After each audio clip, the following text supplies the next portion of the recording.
মাননীয় অমিত শাহজি তাকে আমি অনুরোধ করছি বক্তব্য রাখার জন্য। আমি সকলকে অনুরোধ করব সবাইকে কি করতালি দিয়ে মাননীয় গৃহমন্ত্রীজিকে স্বাগত করার জন্য। অমিত জি স্বাগতম।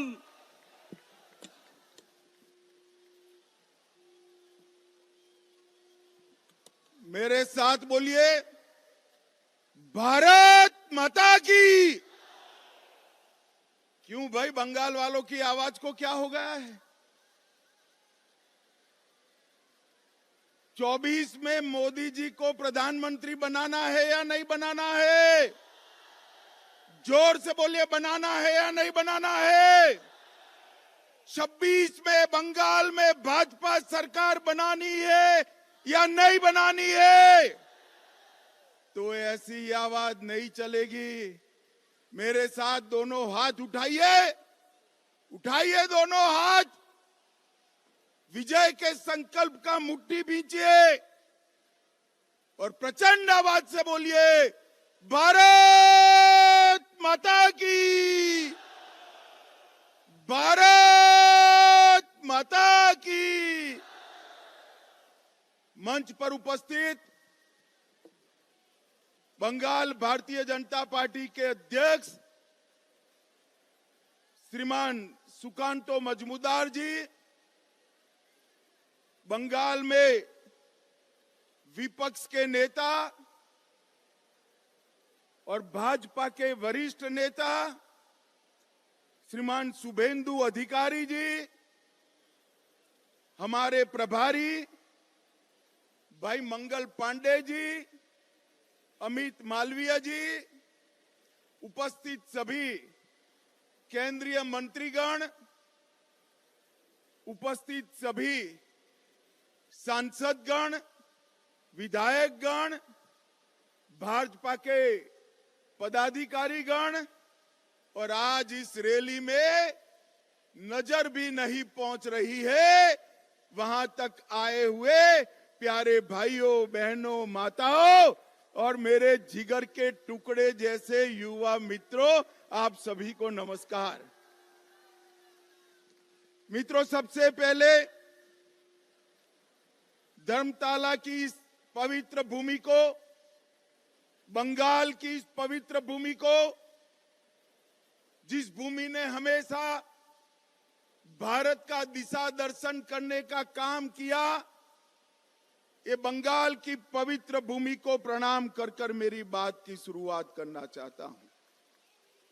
मैं कवि गुरु रविंद्रनाथ ठाकुर, महान राष्ट्रभक्त नेताजी सुभाष चंद्र बोस, युग प्रवर्तक स्वामी विवेकानंद, जनसंघ के स्थापक डॉक्टर श्यामा प्रसाद मुखर्जी और यहां खड़ा हूं तो शेरे बंगाल आशुतोष मुखर्जी को भी प्रणाम कर कर मेरी बात की शुरुआत करना चाहता हूं। मित्रों, ये जो मैदान है ये ऐतिहासिक मैदान है। इसी मैदान में, भैया बैठ जाओ,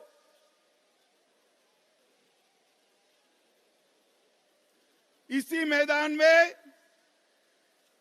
सोहरावर्दी ने डायरेक्ट एक्शन का कॉल दिया था और यहीं पर महान गोपाल मुखर्जी ने इसका सामना करने का कॉल दिया था।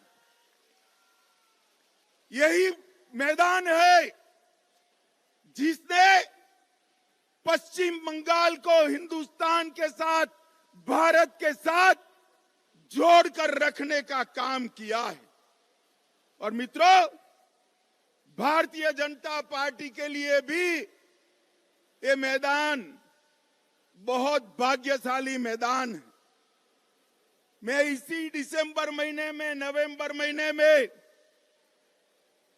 यहां पर आया था 2014 में और यहां से बंगाल की जनता को, तृणमूल को हटाने का कॉल देने का काम मैंने किया था भारतीय जनता पार्टी के अध्यक्ष के रूप। और मैं आज बंगाल की जनता का धन्यवाद करना चाहता हूं कि आज बंगाल में 18 लोकसभा सीटें और 77 विधानसभा सीटें देकर बंगाल की जनता ने तय कर दिया है कि यहां पर अगली सरकार भारतीय जनता पार्टी की सरकार बनने वाली है। भाई और बहनों, बंगाल की जनता ने 2,30,00,000 वोट भारतीय जनता पार्टी को दिए, 77 सीटें दी। हमारे नेता शुभेंदु अधिकारी को अभी अभी दीदी ने दूसरी बार विधानसभा से बर्खास्त कर दिया है। मैं कहने आया हूं दीदी, कान खोलकर सुन लो।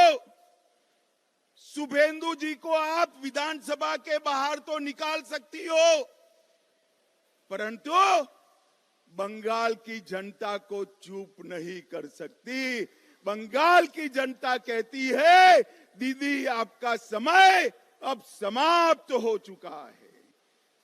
भाई और बहनों, सोनार बांग्ला और परिवर्तन के नारे के साथ, मां माटी मानुस के नारे के साथ कम्युनिस्टों को हटाकर दीदी सत्ता पर आई। मैं पूछना चाहता हूं आपको, परिवर्तन हुआ है क्या? जरा जोर से बोलो, हुआ है क्या? घुसपैठ रुकी है क्या?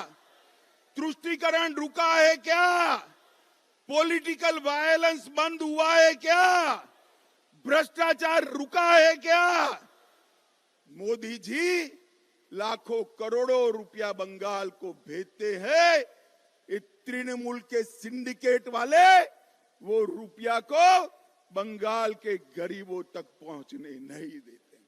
मैं आज आह्वान करने आया हूं, अगर 26 में यहां भाजपा सरकार बनानी है तो इसकी नींव 24 के लोकसभा के चुनाव में डालकर मोदी जी को बंगाल से प्रधानमंत्री बनाना चाहिए। भाई और बहनों, 27 साल कम्युनिस्टों का शासन रहा। ममता जी तीसरी टर्म के लिए जीती। लाल भाई और तृणमूल कांग्रेस मिलकर बंगाल को बर्बाद कर दिया। चुनावी हिंसा पूरे देश में, चुनावी हिंसा अगर सबसे ज्यादा होती है तो बंगाल में होती है। घुसपैठ बंगाल सरकार, ममता बनर्जी रोक नहीं पाई। जो ममता बनर्जी कभी घुसपैठियों के लिए पार्लियामेंट चलने नहीं देती थी, वो ममता बनर्जी आज घुसपैठियों को खुलेआम वोटर कार्ड और आधार कार्ड बंट रहे हैं, वो चुप बैठी है। कट मनी से पूरी बंगाल की जनता परेशान, सिंडिकेट की उगाही से पूरी बंगाल की जनता परेशान। और जिस बंगाल में कभी सुबह सुबह रविंद्र संगीत सुनाई पड़ता था, वो बंगाल आज बम धमाकों से गूंज रहा है। मित्रों, बम धमाकों से गूंज रहा है। पूरे देश में गरीबी कम हो रही है, मगर बंगाल में गरीबी कम होने का नाम नहीं देती। भ्रष्टाचार चरम सीमा पर है। मैं बाद में बात करूंगा, मगर मैं आपको बताने आया हूं भाइयों, मैं गुजरात से आता हूं। मेरे जीवन में किसी नेता के घर से इतनी सारी नोटों की गड्डियां किसी ने अपने जीवन में नहीं देखी होगी। मित्रों, जो बंगाल साहित्य, विज्ञान, कला, आजादी का आंदोलन, आध्यात्म, उद्योग और कृषि में पूरे देश का नेतृत्व करता था, वो बंगाल आज सबसे पिछड़ा बनाने का काम दीदी ने किया है। दीदी ने बंगाल को बर्बाद कर रख दिया है। मैं आज बंगाल की जनता को कहने आया हूं, एक बार पूरे देश का विकास देखिए। मोदी जी ने 60 करोड़ गरीबों के जीवन में बहुत बड़ा परिवर्तन लाया है। उनको घर दिया, शौचालय दिया, गैस दिया, पीने का पानी दिया, मुफ्त में अनाज दिया, साथ में शौचालय के साथ साथ 5 लाख तक की स्वास्थ्य की सारी सुविधाएं दी और पूरे देश को कोरोना का दोनों टीका लगाने का काम भी नरेंद्र मोदी जी ने किया। पूरे देश में आतंकवाद को मोदी जी ने समाप्त किया है। मुझे बताओ भाइयों बहनों, ये कश्मीर जो है हमारा है या नहीं है? जोर से बोलो, है या नहीं है? जिस कश्मीर के लिए जिस धारा 370 को हटाने के लिए बंगाल के सपूत श्यामा प्रसाद जी ने बलिदान दिया था, वो धारा 370 को मोदी जी ने समाप्त कर दिया। वामपंथी उग्रवाद को नकेल कसकर समाप्त करने का काम मोदी जी ने किया। भारत के तिरंगे को चंद्रयान के माध्यम से चंद्र पर पहुंचाने का काम नरेंद्र मोदी जी ने किया। नई संसद बनाई और देश के अर्थतंत्र को 11 नंबर से 5वें नंबर पर लाने का काम नरेंद्र मोदी जी ने किया है। और मुझे बताओ बंगाल वालों, अयोध्या में राम मंदिर बनना चाहिए या नहीं बनना चाहिए? दूर तक जोर से बोलो, बनना चाहिए या नहीं बनना चाहिए? एक कांग्रेस पार्टी और ममता बनर्जी सभी लोग इकट्ठा होकर राम मंदिर को रोक कर रखे थे। मोदी जी ने 2019 में इसका भूमि पूजन किया और 22 जनवरी 2024 को मोदी जी इसका प्राण प्रतिष्ठा करने वाले हैं। मेरे साथ जोर से बोलिए, जय श्री राम, जय जय श्री राम। मित्रों, मोदी जी ने देश को हर क्षेत्र में आगे बढ़ाने का काम किया है। और यहां क्या हुआ? राजनीतिक हत्याएं लगभग 212 भाजपा कार्यकर्ताओं की हत्या हुई। मैं दीदी को कहकर जाता हूं, हम भाजपा वाले हैं, हमारा कार्यकर्ता हमारा भाई से बढ़कर होता है, भाई से बढ़कर होता है। दीदी, भाजपा कार्यकर्ताओं की हत्या की है देश भर का और पूरे बंगाल का एक एक कार्यकर्ता इसका बदला लेने के लिए तैयार है। आप मेरी बात याद रखना। 2026 में जब चुनाव होगा तब मालूम पड़ेगा कि किस प्रकार से राजनीतिक हत्या का वोट देकर बदला दिया जाता है। मित्रों, बंगाल को पूरे भारत के अंदर भ्रष्टाचार के कारण बदनाम करने का काम ममता बनर्जी की सरकार ने किया। ज्योतिप्रिय मलिक, अनुव्रत मंडल, पार्थ चटर्जी, चाहे गाय तस्करी हो, चाहे कोयला तस्करी हो, चाहे भर्ती घोटाला हो, अरबों खरबों रुपया बंगाल की जनता का इन्होंने खाया है। और मैं ममता बनर्जी को आज कहकर जाता हूं, अगर आप में हिम्मत है तो ज्योतिप्रिय मलिक, अनुव्रत मंडल और पार्थ चटर्जी को तृणमूल कांग्रेस से सस्पेंड कर दिखाइए तो बंगाल की जनता मानेगी। वो नहीं कर सकती। हर रोज दुर्गा का स्तवन कर रही है कि तीन कहीं भतीजे का नाम न बता दे, भतीजे का नाम न बता दे। जो खुद मिले हुए हैं वो बंगाल को भ्रष्टाचार से मुक्त नहीं कर सकते हैं। मित्रों, इतने सारे भ्रष्टाचार हुए हैं कि संसद की पवित्रता को भी तृणमूल कांग्रेस के सांसदों ने समाप्त कर दिया। भेंटें लेकर, सौगातें लेकर सवाल पूछने वाले सांसद और वो पार्टी बंगाल और भारत का भला कर सकती है क्या? जोर से बोलिए, कर सकती है क्या? भाई और बहनों, अवैध घुसपैठ चरम सीमा पर। आसाम की जनता ने भाजपा सरकार बना दी। आसाम की सरहदों से परिंदा भी पैर नहीं मार सकता। और बंगाल में सोशल मीडिया पर कोई रख रहा है कि अगर घुसपैठ कर आए हो और आधार कार्ड चाहिए, वोटर कार्ड चाहिए, तो इस नंबर पर संपर्क करिए। बंगाल पुलिस चुप।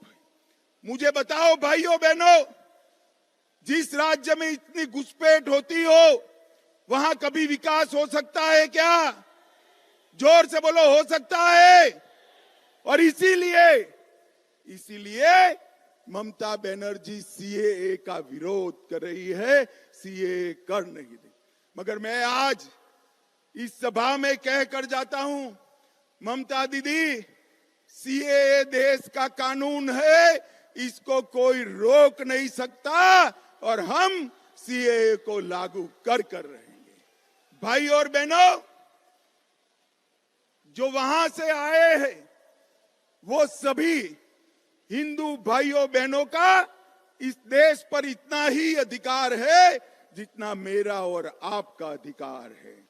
उनको अपने अधिकार से कोई वंचित कहीं नहीं कर सकता। मित्रों, ममता जी को मैंने कई बार पूछा, वो उल्टा हमें हिसाब पूछती है कि मोदी जी ने बंगाल के लिए क्या किया। ममता दीदी, आप मेरा भाषण जरूर सुन रही होगी, मैं हिसाब लेकर आया हूं, कान खोलकर सुन लीजिए, हिसाब लेकर आया हूं। जिस सरकार में आप मंत्री रही, यूपीए सरकार, जिस सरकार को आपने समर्थन किया, उसने 2004 से 14 में बंगाल को क्या दिया? ग्रांट इन एड और डिवोल्यूशन का सिर्फ 2 लाख करोड़ रुपया दिया। कितना दिया भाइयों बहनों, बोलो तो? और मोदी जी ने 2 लाख करोड़ के सामने 10 साल के सामने 9 साल में 6,70,000 करोड़ रुपया देने का काम नरेंद्र मोदी जी ने किया। और 1,80,000 करोड़ रुपया नरेगा में 3.5 गुना ज्यादा हमने दिया। आप धरना करती हो, जब आप मंत्री बनकर बैठी थी, मुख्यमंत्री बनकर सरकार का समर्थन कर रही थी, पैसा कम मिलता था। यूपीए सरकार ने 14,000 करोड़ रुपया दिया, मोदी जी ने 54,000 करोड़ रुपया देने का काम किया। और नरेगा, ग्राम सड़क योजना, आवास योजना, आजीविका मिशन और नेशनल आजीविका मिशन में 1,80,000 करोड़ रुपया देने का काम भारतीय जनता पार्टी ने किया है। और नेशनल हाईवे के लिए टोटल 70,000 करोड़, लगभग 16,000 करोड़, रेलवे में बंदरगाह में 1,000 करोड़, सिंचाई के लिए 3,000 करोड़, कुल मिलाकर आपके 2 लाख करोड़ के सामने भारतीय जनता पार्टी ने 8 लाख करोड़ से ज्यादा रुपया देने का काम भारतीय जनता पार्टी। और ममता दीदी, जितना गुमराह करना है कर लीजिए। गत चुनाव में तो रैगिंग कर आप जीत गई, फिर भी हमारी 77 सीटें आई। 77, कहां 0, कहां 77। और इस बार 26 में रैली देखकर मैं स्पष्टता से कहने जाता हूं कि 26 के चुनाव में 2/3 बहुमत के साथ यहां पर भारतीय जनता पार्टी की सरकार बने। मगर इसके पहले 24 का चुनाव आ रहा है। आपने 19 में 18 सीटें दी थी। मैं आप सभी को करबद्ध विनंती करने आया हूं, इतनी सीटें दीजिए कि मोदी जी को शपथ विधि के बाद कहना पड़े मैं बंगाल के कारण देश का प्रधानमंत्री बना हूं, बंगाल के कारण। भाई और बहनों, बंगाल का भला ये भ्रष्टाचारी परिवारवादी तृणमूल कांग्रेस नहीं कर सकती। बंगाल का भला एक कम्युनिस्ट नहीं कर सकते, और कांग्रेस पार्टी तो तृणमूल के शरण में गई हुई पार्टी है, वो बंगाल का भला नहीं कर सकती। बंगाल को आगे ले जाने का काम, बंगाल को सोनार बांग्ला बनाने का काम केवल और केवल मोदी जी के नेतृत्व में भारतीय जनता पार्टी कर सकती है, और कोई नहीं कर सकता। भाई और बहनों, मुझे बताओ, ये भ्रष्टाचारी ममता सरकार को हटाओगे? जोर से बोलो अंत तक। भ्रष्टाचारी ममता सरकार को हटाओगे? 24 में मोदी जी को फिर से प्रधानमंत्री बनाओगे? 26 में 2/3 बहुमत से भाजपा सरकार बनाओगे? घुसपैठ रोकनी है, जोर से बोलिए, घुसपैठ रोकनी है, सीएए लाना है, भ्रष्टाचार रोकना है, सीमाएं सुरक्षित करनी है, बंगाल के गरीब का विकास करना है, बंगाल की अस्मिता वापस लानी है। अगर सब करना है तो उखाड़ कर फेंक दो ये ममता बनर्जी की सरकार को, और यहां पर भारतीय जनता पार्टी की सरकार बनाओ। मैं बंगाल की जनता को भरोसा दिलाकर जाता हूं कि बंगाल का विकास मोदी जी की सबसे बड़ी प्राथमिकता बंगाल का विकास है। हमें एक ऐसी सरकार चाहिए जो मोदी जी को विकास करने के लिए अनुकूल भूमि तैयार करे। ममता बनर्जी मोदी जी को विकास नहीं करने देती है। भाई और बहनों, यहां कमल फूल की सरकार बनाइए, नरेंद्र मोदी के नेतृत्व में भाजपा सरकार बनाइए, और 24 में फिर से मोदी जी को प्रधानमंत्री बनाइए। यही मेरा आप सबसे अभ्यर्थना है। नमस्कार। मेरे साथ बोलिए, दोनों हाथ ऊपर करिए जरा, अंत तक, पीछे तक, दोनों हाथ ऊपर करिए और प्रचंड आवाज से बोलिए, भारत माता की, भारत माता की, वंदे वंदे वंदे, भारत माता की। Bharatiya Janata party, Bharatiya Janata party, Narendra Modi, Narendra Modi. ধন্যবাদ ধন্যবাদ মাননীয় স্বরাষ্ট্রমন্ত্রী অমিত ভাই শাহকে। আমি সকল উপস্থিত যারা আছেন সবাইকে বলবো, নিজের মোবাইলের যে লাইট, সেই লাইট জ্বালিয়ে মাননীয় গৃহমন্ত্রী অমিত ভাই শাহকে আমরা অভিনন্দন জানাবো। সবাইকে অনুরোধ করব নিজের পকেটের থেকে